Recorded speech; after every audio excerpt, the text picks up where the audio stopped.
In this video, I'm going to give you the solution for a maximum power transfer problem.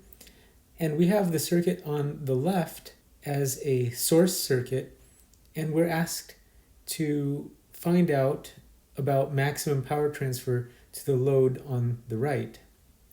So we're going to just skip over the options because I've provided this as a multiple choice quiz, but we're just going to analyze the circuit itself. So there are several ways to do this.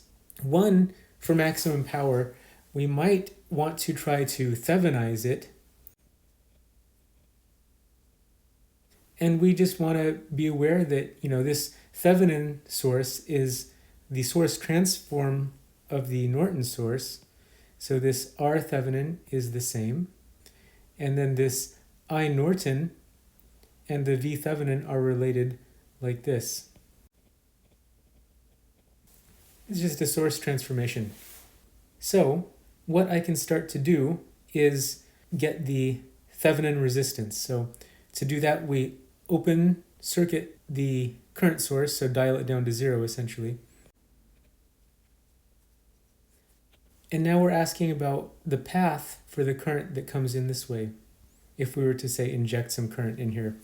And the current would have R2 and R1 in series, right? Because you have these two nodes.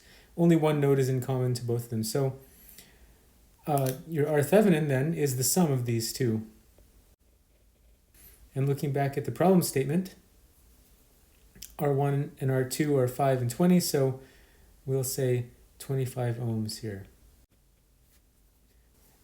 Now we could get the Norton current, so let's do that because we might be more practiced at the Thevenin voltage. So Norton current, you go back and restore the source.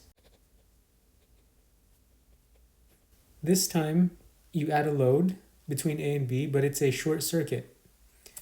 And we're looking for the Norton current, which is the short circuit current.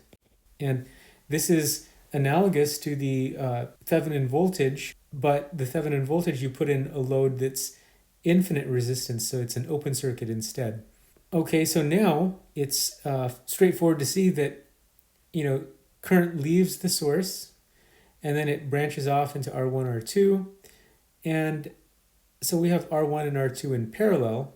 We can do current divider, so I write this because we want the current going through R2. And then we remind ourselves that the parallel resistance is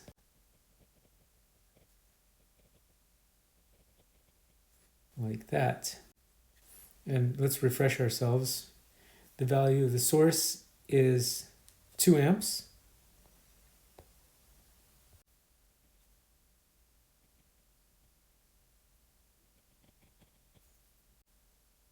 Okay, so now we actually know the Norton current. We actually know a lot about this now. We have the Thevenin resistance, we have the Norton current, and we also have a maximum power transfer equation like that. So we might want to use these two and get a Thevenin voltage.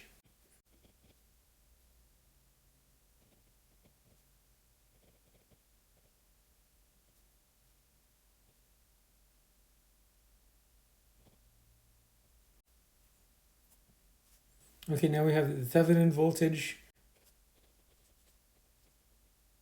Oh, and I made a mistake. That's got to be 25 ohms. I made another mistake. That's 25 ohms. So, okay.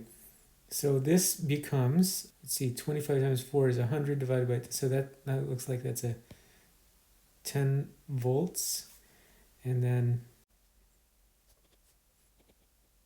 10 volts squared is 100 divided by 4 times 25 is 100, so 1 watt. The other thing I'll point out here is that you didn't need to find the Thevenin voltage. You could just use the Norton current. And under conditions of maximum power transfer, we know that the Thevenin resistance, or the Norton resistance, let's put here IN for clarity. these two are the same, R Thevenin and RL. So that means that half the current goes this way and half the current goes this way. So this is IN over 2. And so we can say then the power transferred to the load is current squared times resistance.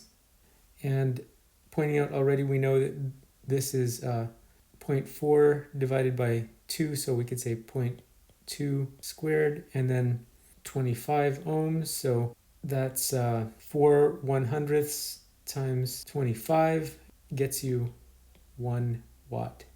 And it's the same answer, so that's quite comforting, because you could take multiple approaches and get the same answer, and so you know you've succeeded.